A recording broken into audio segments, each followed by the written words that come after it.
Welcome back, baseball fans, to the off-season look at the 1971-74 Carryover League. We're looking at the 25-60. We started this process a week ago, looking at the different. Turn this down a little bit here. Uh, different how to sort the all the cards from all of the 4 years that you draft from in the carryover league. It's one thing to organize the cards in the boxes and look at them that way and make an evaluation on how the draft will go. It's another thing to kind of take like an aerial shot of the entire league, because you literally have the ability to page up and down from the top to the bottom of the league in just a couple seconds, and there you go. There's 2,560 records for each the 640 players over 4 years. Some are available, some are not. But it's another way of looking at the how the draft can go and get a little bit more information. And you kind of want to get your information from looking at the raw data and also looking at the cards and find some balance, of course. Find some shortcuts for the draft to make drafting easier. And so tonight we're gonna just go through team order. We'll maybe get through 8 teams tonight. Just take a quick snapshot of what they might do in the first round of the draft, first or second round of the draft. Sort of figure out which way they go in the years of 71, 72, 73, and 74. Remember, the rules state that you have, and over here we have the overall draft order. The first team drafting is Philadelphia. And the rules state that they would take one player from any of the 4 years of 71, 2, 3, and 4. That player is a first-round pick. Let's say they take 74 Mike Schmidt, which is what it's looking like anyway. That could be their first pick. His record would go into this box, 7401 for Philadelphia. If they have a right to a player as a keeper, and you want to activate him in the same year of 74, you can announce that player at the same time, and that saves time in the draft. For instance, anytime you take a player from 71, 2, 3, 4, and you know you're going to take another player that you have the exclusive rights to, you just announce it, and then your turn would be skipped at that point later in the draft. So your first 4-round draft picks are any combination of the years 71 to 74. Order doesn't matter, but it needs to be one player per these 4 years. Then everybody has the 5th round draft pick is from 74, 6th round pick 73, 7th round pick from 72, 8th round pick from 71. So that's just a review there. 2 players per team, and we're going to start looking at Arizona. And the look here is sorted. This dark green is your 12 guys who are presently in the league. This lighter shade of green is to suggest this is a different card of that player, should you choose to, if you want to select it in a different year to replace the active green card. Then there are 4 players who are going to be kept, and you can look at each of their performances to pick which one you want. This last W is players you have put on waivers, but these are available for everybody. Once you get past all the assignments of the teams, which leads us to 1,789 of the 2,560 records are already assigned to teams. Then you have the remaining free agents of the years 71, 2, 3, and 4, but you've got rookie protection on 74, and you have protection on rookies in 73 for the first 4 rounds of the draft until they shift to free agents. So, with all that, let's take a look at Arizona. We've also have done a consideration of teams if they should improve one of their 12 carry-on guys, and that dark green is here. We keep the alphabetical here. And we also know, as far as the keepers, that we know who the keepers are. We haven't decided which year we would keep them in yet. Here's your keepers. And again up top here. So let's just take a quick peek. First, at carry-on players. Basically, Darryl Knowles and Steve Braun get a little bit better. It's really not that big a deal, and certainly not making them worth a first overall pick. Again, Arizona's not picking first overall, by the way, because we're doing this alphabetically, but they pick somewhere in the middle of the draft. Here we are. So they pick 12th. But you're kind of looking for an all-star or a Hall of Famer with your first-round pick. We kind of know who they're going to go with, though. And it's going to be Merv Retman.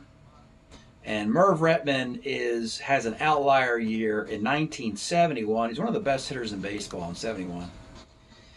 In a full season for Baltimore, he hit .318 with an .870 OPS. Helped the Orioles get to the World Series. Orioles had no room in the outfield. He became a very valuable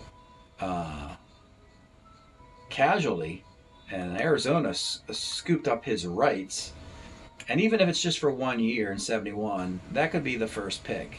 The other options are short, Dalton Jones and Ed Herman. They're not particularly tantalizing for a first-round pick. We mentioned Darryl Knowles and Braun. The other looks at would be your 73 and 4 rookies. And scrolling down to 73, it's Gene Locklear, Clyde Mayshore, and Dick Bainey. I have this column here has OPS for hitters, and this column here has a WHIP for pitchers. And from that look, Dick Bainey's a nice reliever, but not worth a first-round pick. And in 74, you're going to have more in the rookie year, and they have a bunch. Hanson, Knox, Plummer, Sharon, Tyrone, Griffin, Hardee's, Steve Stone, and Jeff Zahn. Jeff Zahn's got a nice card. 2.03 ERA as a reliever. That's pretty darn good. Probably not a first-round pick. And as far as the hitters go, Bob Hansen has got a 750 OPS and a 295 batting average. It's got to be probably Retman for Arizona. I don't see anybody better. I would expect them to struggle as an expansion team anyway. All right, your Atlanta Braves. This, I think, is a no-brainer, too. You got to go Davey Johnson. You ponied up a lot to get the 73 Davey Johnson card away from Baltimore. Hits 43 home runs and a 916 OPS.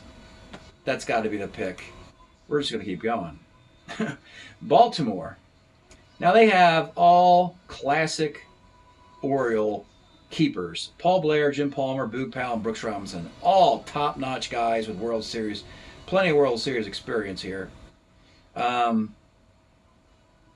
if there's a rookie, just because it would be an outlier, I think Bob Reynolds would be one of them as a reliever for Baltimore. Let's see here. Yeah, Bob Reynolds' 73 card has a 107 whip and a 195 ERA. And in 74, they've already traded Don Baylor away, which is disappointing. 74, it's Wayne Garland and another Bob Reynolds card that's not as good. Wayne Garland is okay, but he's only pitched 91 innings with a 103 whip. Pretty good performance, not first-round material. For Baltimore, it looks like it's going to be your choice of all-time Oriole great. Jim Palmer, Brooks Robinson, Boog Powell, Paul Blair. Probably Palmer Cy Young year of either 72 or 73, we're thinking. Brooksy's got power in 71, batting average in 74. Boog Powell's best year is 71, then he starts to go downhill a little bit. Paul Blair, look at this. They're stacked right next to each other. I thought it just interesting to show you here. A 1 -2 in center field, and his E rating gets one error worse. Look at that. E3, E4, E5, and then E7 in 74. Remarkable good defensive player. All right, let's get to Boston. Boston, Abernathy, Harper, Petrocelli, Yastrzemski. Well, Yastrzemski makes a lot of sense. They're going to have some nice rookies coming down the line, but the 73 and 74 Yaz cards are better than 71 and 72, where he slumped a little bit. Let's go look at the Boston rookies and see if any of these guys are ready to pop yet. We know Dwight Evans and Rick Miller are ready to make it their major league debut. Whether they're first-round picks remains to be seen. So 73 Boston. Cecil Cooper is okay. Not a first-round pick. He's hitting 238. And Rick Miller's 261. Dwight Evans 223. But let's see if 74, after they had a year in the league, is worth them getting into. So 74 Boston. We have Burleson added to that list with Evans, Miller, and Cooper. None of those players has an 800 OPS yet, but Burleson it's 284 as a 331 shortstop, which is pretty average. Dwight Evans is now 1-3, in right field. So it's Yastrzemski. Yastrzemski's still your all-time Red Sox great. He's your first-round pick. So we got Arizona, Atlanta, Baltimore, Boston. All right, the Expo expansion team. Rusty Staub's last year is 71, then he gets to the Mets. So I think 71 Staub makes a ton of sense for these guys. 73 Ken Singleton is also a great card. So they're lucky to have two really good players as keepers. And the rookies are good too. Let's get to that. So your 73 guys. Hal Breeden is a really nice card with an 888 OPS. Just Hal. That's the only one that's any good in that one. In the 74 class for the Expos, you got a really nice Dale Murray card in here. It's got a 1.03 ERA and .99 WHIP, and only 69 2/3 innings. That'd be a great first-round pick if you were stuck. They also have Mike Jorgensen as a great year in 74. This is a lot of talent. Jorgensen hits 310, 444 on base, 488 slugging, 931. This is Mike Jorgensen's best year, and he's a 182 at first base.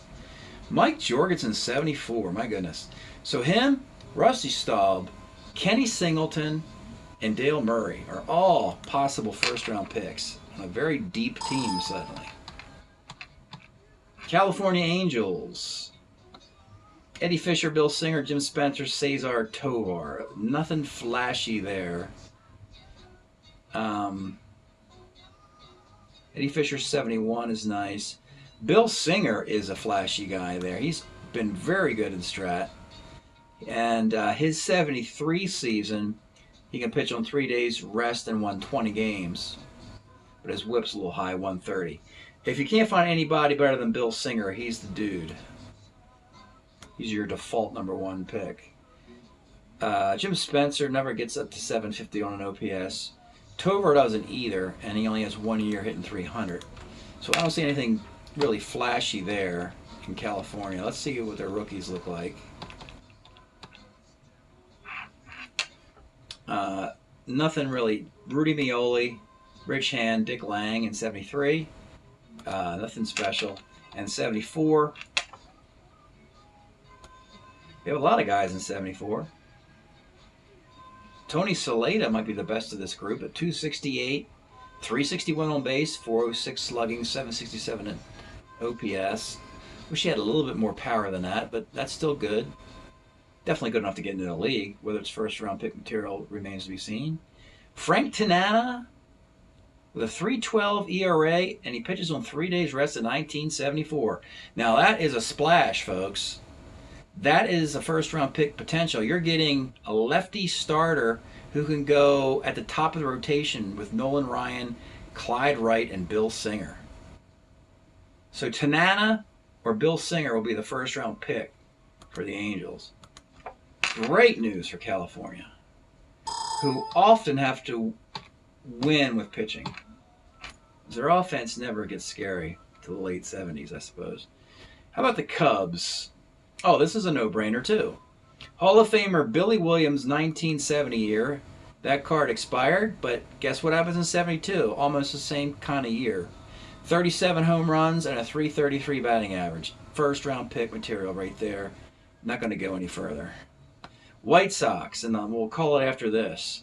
They made a lot of moves in the postseason to catch the Oakland A's in the American League West. And Jack Aker to help the bullpen. Ken Henderson, good defensive switch hitting outfielder. Plus to bring him back, Aparicio, and Egan's a good versatile catcher. But let's check the rookies before we go to these guys. See if there's a splash. They had some nice splashes with Dick Allen and Carlos May in the draft. Let's see if they can follow it up here. 73. Louis Alvarado. Let's see, we got Bucky Dent. We got Jerry Harris. Oh, George Orta's not 73, but 74 Orta is the call here. We'll get to that in a moment. Yeah, so Bucky Dent, yeah, he's just Bucky Dent, of course. Just an ordinary shortstop, nothing special. Jerry Hairston has a nice on-base percentage, but he's more of a pinch hitter, platoon kind of guy. Pitching, Bart Johnson, Larry LeGros, and Steve Stoner, nothing special. But let's just go to 74, because I know George Orta has a heck of a year here, and he should be the first-round pick. So 74, you got Dent, Downing, Orta, Gossage, and Bart Johnson. Gossage is not there yet. Bart Johnson's good, though. Bart Johnson's got a 2.74 ERA and 18 starts and a 1.13 whip. Probably second-round material. George Orta is the guy, though. You get a left-handed hitting second baseman that can play every day, and he hit .316 with an .805 OPS. Last year, the White Sox had Jim LaFay and Bobby Knoop playing second base for him right around the Mendoza line. You can immediately go from a 200 hitting second baseman to a .316 hitting second baseman, George Orta. That's really going to make the White Sox fantastic. Wow, that's going to be their first-round pick, George Orta. Orta will be the first-round pick. Of these other guys we saw as keepers, they're all good, but not better than Orta. Ken Henderson, you can take any of his White Sox or Giant years, doesn't matter. Defensively, he's going to be a 2 in center field every year, which is what you want. He has an .827 OPS and 74, which is also a 4-year contract. Then he gets 20 home runs. That's the year you take. So I'm going to call 74 Orta and Ken Henderson as a pair. Oh my goodness, that's excellent. 4-year contracts to lock in your center fielder Henderson and your second baseman Orta. Plus, you also have on this team this great offense of Bill Melton, Dick Allen, Carlos May, Buddy Bradford, Tony Musert's 285, and you still have Wilbur Wood and Stan Bonson and Tom Bradley. This is an excellent Chicago White Sox team. And they're not in the American League West anymore under the Dynasty Oakland A's. They're in their own division, of course, the American League Midwest, with Kansas City, Minnesota, and Milwaukee. So White Sox could really take advantage of the carryover league rules and make a World Series run. That's it tonight. We're going to stop it right there after we looked at 8 teams, and we'll pick this up next Tuesday. Thanks for checking it out. We'll see you next time.